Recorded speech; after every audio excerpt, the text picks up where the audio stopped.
이스라엘 백성들이 출애굽을 하고 이제 가나안 땅에 들어가 가지고 땅을 하나 둘 점령한 후에 그 땅을 각 지파들에게 나누어 주었습니다. 이스라엘 백성들은 12지파로 구성되었지요. 그래서 11지파에게 땅을 다 이제 분배한 후에 한 지파에게는 땅을 주지를 않았어요. 그 지파가 레위 지파라고 하는 지파였습니다. 그리고 그 지파가 하는 일은 그 제사를 지는, 지금 말하면 예배 드리는 일, 교회에서 일하는 일, 그 일을 레위 지파가 맡아서 했습니다. 그래서 거기는 제사장 그룹들도 있었고 찬양대들도 있었고 성전을 관리하는 사람들도 있었고, 아무튼 12지파 중에서 한 지파는 제사를 드리는 일에 쓰임받는 지파였고, 그 다음에 수익이 없는데 살아 숨쉬는 사람이 어떻게 살았느냐 하면은 11지파가 수익의 10분의 1을 드리면 그 10분의 1이 레위 지파들이 사는 일에 이제 쓰임 받았지요. 세월이 지나가면서 11지파가 가만히 생각해 보니까 지금이나 그때나 돈의 위력은 대단하고 가지면 가질수록 많으면 많을수록 돈은 괜찮은 것 같은 힘을 발휘하거든요.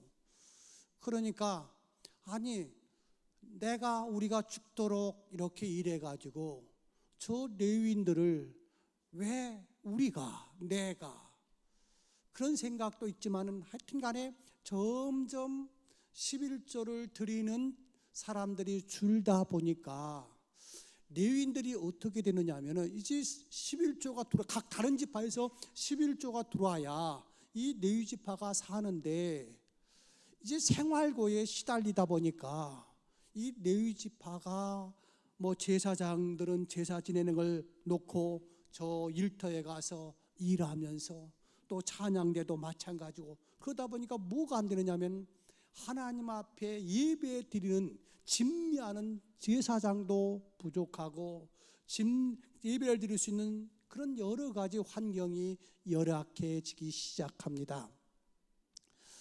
그리고 이제 또 드리고 싶은 사람들은 예배를 드리고 제사를 드리고 싶은데 드릴 곳이 없으니까 하나님과의 관계가 점점 멀어져 가지고 지금 이 말라기 선지자에 와서는 이스라엘이 황폐하기 그지없습니다. 그래서 말라기 선지자를 통해서 너희들 왜 이렇게 저주받아서 인생을 고달프게 사는 줄 아느냐, 그것은 바로 내 것을 도둑질했기 때문에 그렇다. 신약 성경에 보면 당자의 비유가 나옵니다. 아버지 재산이 꽤 있었던 것 같습니다. 그러니까 유산이라고 하는 것은 부모님이 돌아가신 다음에 내 몫이 되는데, 이 아들은 아버지 어차피 줄 거 미리 주시오 해가지고 돈을 받아갖고 예국에 갑니다. 예국에 가서 돈을 쓰다 보니까 얼마 지나서 다 거들먹 났습니다. 그래서 어느 정도 힘드냐면 성경에 나온 것 같이 이제 먹고 사는 문제가 너무 힘들고, 그래서 돼지 치는 쪽으로 가가지고 돼지가 먹는 쥐염 열매를 먹고 삽니다. 아버지를 떠난 아들, 하나님을 떠난 그 백성, 지금 여기에 꽃꽂이가 있지만 이 꽃꽂이가 다음 주는 조금 그래도 봐줄 수 있을지 모르지만 한 3주 정도 지나면은 이건 아주 보기가 거북한 꽃꽂이가 될 수밖에 없듯이, 지금 하나님께서 말하는 거죠. 너희들이 나를 떠난 그 탕자와 같이 그 11조를 드리지 아니하고 얼마 동안은 누르랄라 하면서 그걸 가지고 즐기겠지만은 너희들 황충이가 먹어가지고 그렇게 정성들여서 지었던 것이 열매가 없지 않느냐, 또 과일나무가 기한전에 떨어져 가지고 거둘 게 없지 않느냐, 이런 것들이 왜 그런 줄 아느냐, 나는 너희들에게 이렇게 복 주기를 원한다.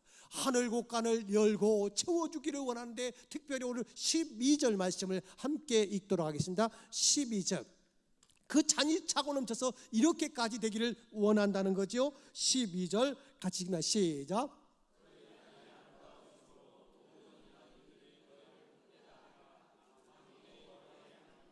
너희 땅이 아름다워짐으로 모든 이방인이 너희를 복되다 하리라. 왜요? 하나님께서 어떻게 해주시기에? 10절을 봅시다. 10절 같이 읽습니다. 시작.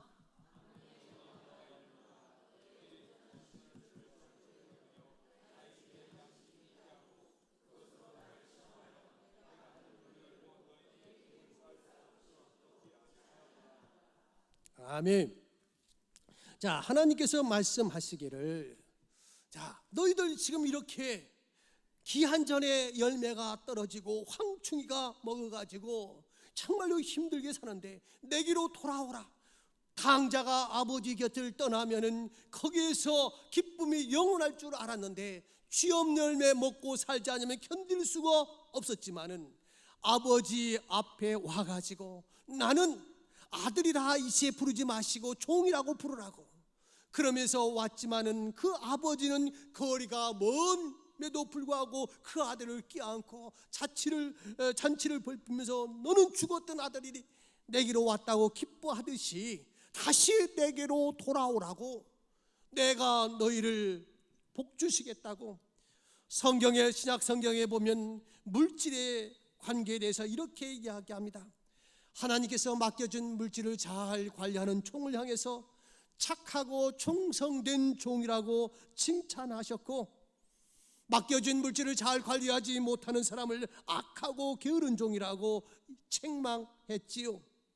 특별히 신약 성경에 보면 예수님께서 42가지의 비유를 말씀하셨는데 거기에 절반가량이 무엇과 관계되냐면 물질과 관계되어 있습니다. 그리고 하나님은 우리를 얼마나 축복해 주시기를 원하는지, 안타깝게 사는 인생들에게 내게로 돌아오기만 해봐라, 내게로 돌아오라, 한번 시험해봐라, 내게로 돌아오면 내가 너희들을 어떻게 하는가 한번 시험해보라고 약속하고 있어요. 성경에 보면 인생을 창조한 후에 하나님께서는 사람들에게 이렇게 약속하셨어요. 생육하라, 번성하라, 땅에 충만하라, 땅을 정복하라, 땅의 모든 생물을 다스리라고 말씀했지요. 그리고 성경에는 32,500여 가지의 축복의 약속을 주셨어요. 그런데 가만히 있으면, 감나무에서 가만히 있으면 감이 내 입으로 들어오는 것이 아니라 하나님의 말씀은 다 축복에는 조건이 붙었습니다. 너희가 내 말을 듣고 행하고 순종하면은 복을 주겠다고. 오늘 2부 예배 때 중고등부 아이들 한 40-50명 아이들이 함께 예배를 드렸습니다. 그리고 그 아이들이 지금 아마 떠났겠습니다만 수련회를 떠났어요. 저는 우리 아이들이 정말로 축복의 주인공이 되기를 간절히 소원해요. 여기에 앉아, 아까 2부에 오셨었는데 우리가 사업장 신방을 하다 보니까 어떤 일이 있느냐면, 제가 느끼기에는, 성경에서 그런 건 아니고 제가 느끼기에는, 하나님, 우리 경인제일교회가 햇빛 보는 교회에 달라고 저 지하실 곰팡이 나는 곳에서 우리가 25년 기도했더니 하나님께서 이렇게 복을 주셨는데, 하나님, 우리가 성전 건축하고 우리 모든 교우가 하나님 성전 건축하고 거부가 되게 해달라고 기도한 지가 어느덧 10년이 됐는데, 하나님, 그리고 이제 앞으로 10년 20년 후에 우리 중고등부 학생들, 우리 아동부 영아부 이 아이들이 우리들이 기도한 것 열매를 따먹으면서 세계를 향해서 리더로 쓰임받아야 되는데, 이 아이들, 그렇잖아요. 우리가 세상 살아가는데 머리가 있어야 되지만 그 머리 위에 하나님께서 물질을 부어주셔야 그 물질 가지고 실행을 할 수 있잖아요. 우리 아이를 앞으로 그러한 축복의 주인공이 되기를 원해서 내가 어떤 말씀을 전할까? 우리 어른들보다도 우리 아이들이 잘 되기 위해서 아이들한테 어떤 말씀을 전할까 하다가 이 11조 이야기를 저는 선택을 했어요. 아이들 용돈이 얼마인지는 모르겠습니다만 그거 큰 거 아니잖아요. 어릴 때부터 부모에게 11조를 드리고 하나님 앞에 11조를 드리면 하나님의 축복의 약속 속에서 가장 확실한 것이 무엇입니까? 내 부모를 공경하라, 그러면 너와 내 집이 잘 되리라고 하나님께서 확실한 약속을 했는데, 아이들이 작은 그 용돈에서 부모에게 11조? 부모님이 더 많은데 내가 왜 11조가 아니라, 부모님이 많다 할지라도 그 중에서 11조를 구분해서 부모한테 드리는 아이들 하나님께서 복 주실 것이고, 그 작은 것 속에서 하나님 앞에 드릴 때 하나님께서, 그래서 이 두 가지, 부모에게 하나님 앞에 용돈 2만 원이 되든 20만 원이 되든 거기서 11조를 부모와 하나님 앞에 드리는 그 훈련이 되면은 우리가 기도했던 하나님, 성전 건축하고 거부가 되게 기도했던 그 기도가,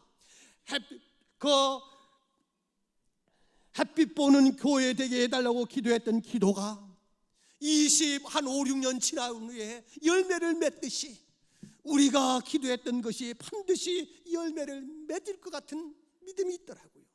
더 나아가서 저는 이런 것을 느끼면서, 하나님, 어느 사업장을 신방을 했더니 그 사장님이 이렇게 이야기하더라고요. 목사님, 저 샀어요.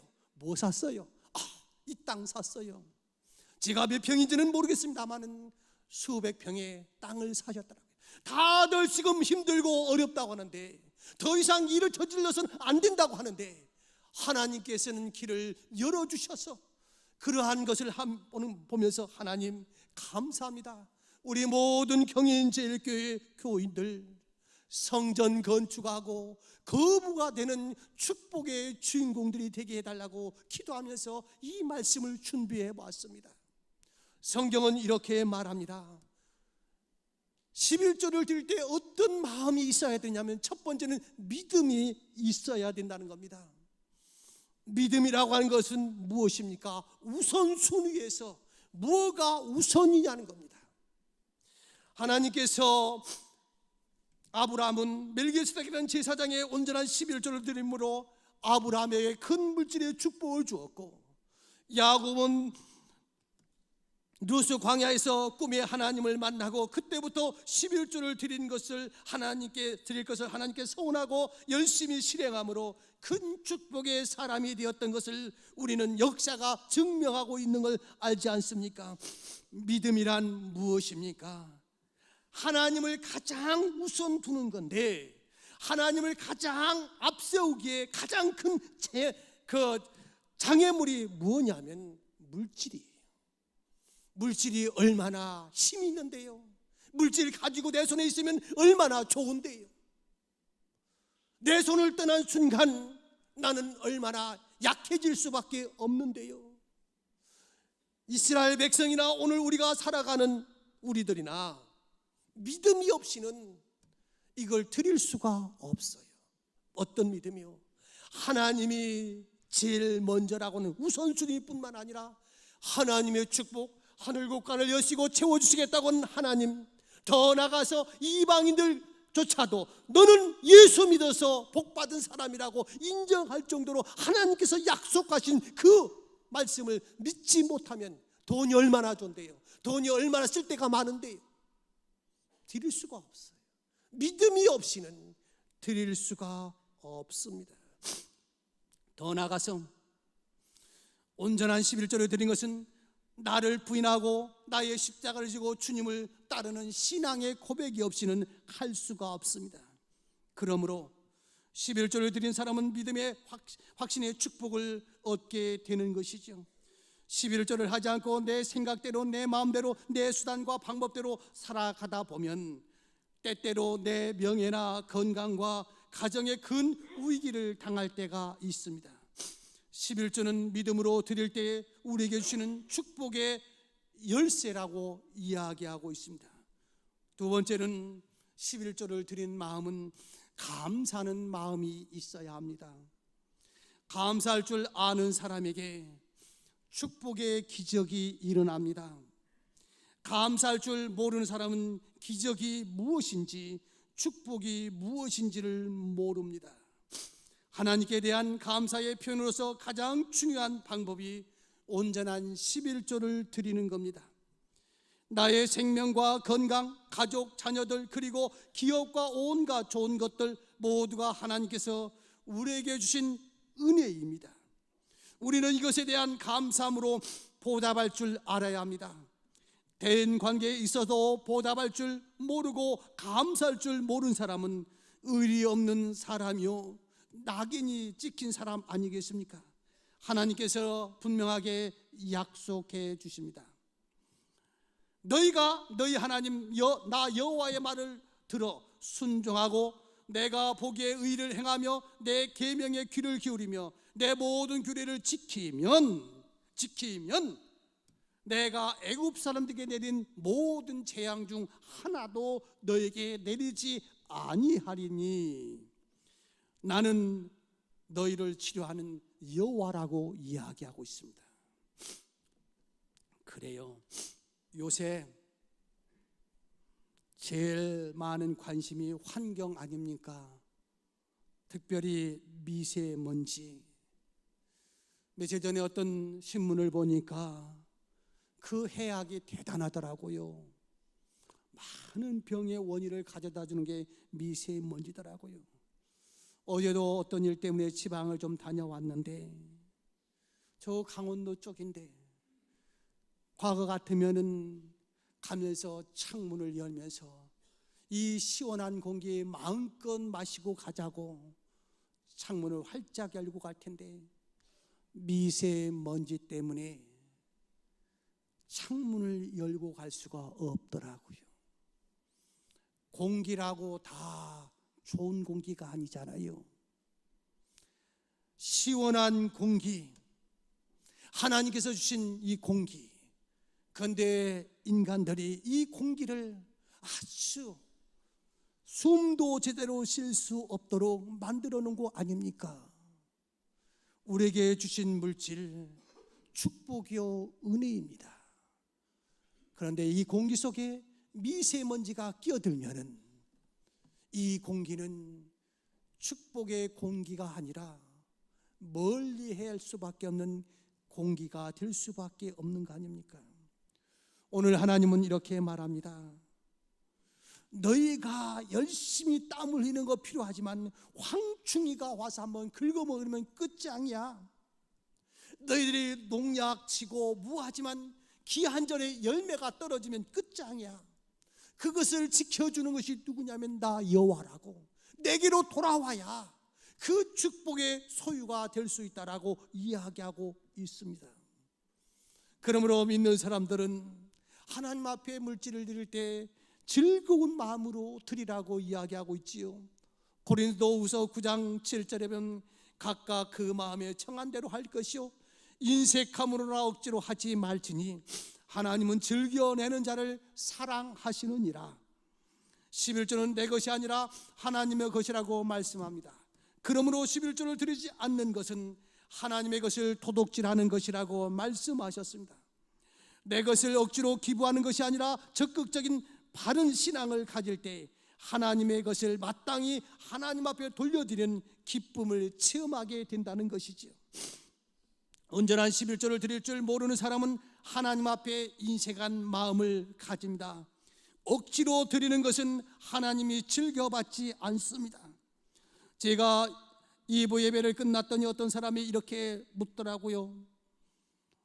11조를 그럼 어떻게 구체적으로 할 거냐고. 예를 들면은 월세 비용을 빼고 무슨 어떤 비용 빼고 무엇도 하고 빼고서 드려야 되는 건지, 아니면은 그냥 수입해서 전체를 드린다면은 요새 기업의 이윤이 2% 5% 그러는데 이윤도 안 되는, 그런데 이윤이 2, 3% 또는 5, 6% 되는데 어떻게 거기서 11조를 드릴 수 있겠느냐고. 그래요. 강론으로 들어가면 구체적으로 어떻게 드려야 될 것인지 참으로 계산하기가 그렇게 쉽지는 않아요. 그런데 저는 그 이야기를 들으면서 이런 생각을 한번 해봤어요. 여기에 앉아 계시지만은 우리에게 어떤 권사님 한 분 계신데 떡방앗간을 해요. 그 가정에 가보면은 2,000원이면 2,000원치만 줘야 되는데 어떤 데는 막 2,000원, 2,000원 사면 3,000원, 4,000원씩 막 덤으로 주어요. 혼자 생각하기에 저 집 망하지 않을까, 저렇게 해갖고 어떻게 장사를 해. 그런데 말입니다, 어떤 추석 때 되면은 송편을 할 때 보면 우리 교인들이 거기서 그냥 바글바글 있어요. 그런 사랑을 받았던 사람이 시급받으면서 가서 일하는 거라고는 저는 물어보지는 않았지만 아닌 것 같아요. 그냥 자원해가지고 그런 사랑을 받았으니까 가서 바빠, 손이 필요해, 그러면 와서 도와주고. 그러다 보니까요, 모르겠어요. 제가 볼 때는 그 삼남매 다 그냥 가게도 크지도 않아요. 조그만 가게인데 그 안에서 삼남매 다 대학 보내고 지금도 하나님 앞에 마음껏 교인들한테 마음껏 드리면서 살 수 있는 것이 무엇일까? 사람도 이렇게 사랑을 전달하면 받았던 사람이 와가지고 어디 바쁜 일 없어, 내가 도와줄 일이 없어 하면서 그 집 앞에는 그저 사람들이 바글바글한데, 하물며 하나님 앞에 조금 사랑으로 감사하는 마음으로 드리면은 하나님께서 분명히 채워주시는데, 오늘 말씀은 하늘 곳간을 열고 채워주겠다는 거예요. 사람의 통장을 통해서 얼마 보내주겠다는 게 아니고 하늘 곳간을 열고, 어떤 사람이요? 즐겁게 내는 사람. 이거 10원 더 갈까봐 가서 동전 받고, 물론 정확하게 하는 거 좋아요. 그러나 그보다 더 큰 것은 즐거움으로 드리면, 그것뿐만 아니라 이렇게 말합니다. 즐거움을 드릴 때 성실한 마음으로 드리라는 거예요. 이스라엘 백성들이 제물을 가지고 오면은 그 제물을 누가 검사를 하냐면 제사장들이 검사를 했습니다. 그리고 제사장들이 검사를 해서 합격하면 제물로 쓰임 받았지만은 조금 병들고 상처가 있고 흠이 있으면은 이 양은 제물로 쓰임 받지를 못했습니다. 우리의 신앙의 선배들, 이스라엘 백성들이 이렇게 하나님 앞에 드렸던 성실한 마음을 하나님은 오늘도 받으시기를 원하는 것이요. 말씀을 맺겠습니다. 오늘 말씀을 보면 온전한 11조를 하나님께 드려서 그것으로 하나님이 하늘 문을 여시고 복을 내려 쌓을 곳이 없도록 붙지 아니하나 시험해 보라고 했습니다. 하나님을 시험하는 것은 절대로 불가합니다. 말씀에는 주 너희 하나님을 시험하지 말라고 마태복음 4장 7절에서 말씀하셨어요. 그러나 특별한 예외로서 11조에 대한 것만은 하나님께서 시험해 보라고 하셨고, 또 에베소 5장 10절에서 보면 주를 기쁘시게 할 것이 무엇인가 시험해 보라고 이야기했습니다. 사랑하는 성도 여러분, 정말로 여러분을 사랑하고 여러분을 아끼는 마음으로 권고하시는 말씀이잖아요. 이와 같이 11조의 말씀을 드리는 것은 우리 인생 속에서 하나님 앞에 돌아오라고, 가장 우리의 마음을 표현할 수 있는 것이 이 물질 아니겠습니까? 하나님 앞에 돌아오면은 당자의 삶에서 쥐엄 열매 먹으면서 하루하루 끼니 걱정하던 그 속에서 아버지가 품어주시는 그 사랑과 아버지가 끼워주시는 그 가락지와 아버지가 준비한 그 음식을 풍요롭게 먹고 살 수 있는 것은 무엇입니까? 당자가 돌아오는 길밖에 없습니다. 이스라엘 백성들을 향해서 너희들이 지금 왜 이렇게 힘들고 어렵게 사는지 아느냐고, 내게로 돌아와야 너희들이 다시 살 길이 있다고 이야기하고 있습니다. 사랑하는 성도 여러분, 우리는 우리의 선배들이 이렇게 하나님 앞에 살던 그것 때문에 우리가 복을 누리면서 세계 강대국이라고 하는 대열에 끼었습니다. 그런데 그만 돈 맛을 알았어요. 돈이 얼마나 내 생활을 편하게 해주고 나를 힘있게 만드는지, 그래서 하나님 것조차도 내 것으로 쓰려고 하기가 쉬워요. 그러면 결국 우리는 그럭저럭 지금 이 화초가 일주일은 견디듯이 나는 내 인생을 견딜 수 있을지는 모르겠어요.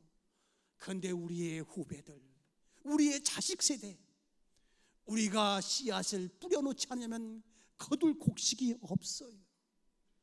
원하기는 우리의 주신 사명 중에서 가장 큰 사명은 무엇입니까? 우리 아이들, 오늘 또 우리 중고등부 학생들이 수련회를 떠나는데 제가 정확하게는 모르겠지만 한 돈 1,000만 원 가지고 간다고 그러더라고요. 이것들은 뭡니까? 그냥 떨어지는 거 아니잖아요.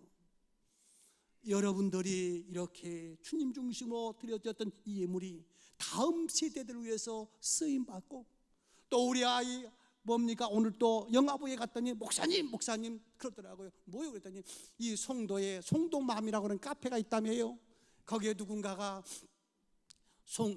그 아이들을 잘 교육시키는 교회가 어딥니까? 그랬더니 거기에 누가 답변이 경인제일교회 영아부가 추천할 만합니다. 그러면서 우리 선생님들이 좋다고 그러더라고요. 그건 뭐예요? 아기 학교, 뭐 많은지 작은지는 모르겠습니다만 여러분들이 헌금한 걸 가지고 그 아이들 학교에다가 참 아기 학교에 후원을 해주고, 또 우리 선생님들 이번 화요일 날 저 가고시마 정재호 목사님 있는데 가는데 거의 100% 보조하면서 선생님들 격려차 갑니다. 더 다음 세대를 책임져 달라고, 더 다음 세대들 좀 잘 좀 기도해 달라고.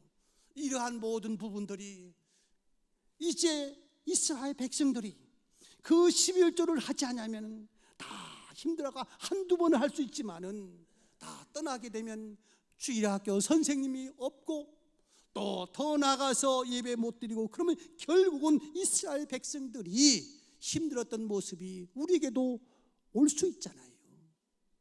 오늘 성경은 말합니다. 내게로 돌아오라고. 내게로 돌아오라고. 내게로 돌아오는 것이 무엇이냐면 내 것을 내가 건드리지 말라고. 그러면 그랬는데도 불구하고 하나님은 이방 민족이 부러워할 정도로 복을 주시겠다고 이야기하고 있습니다.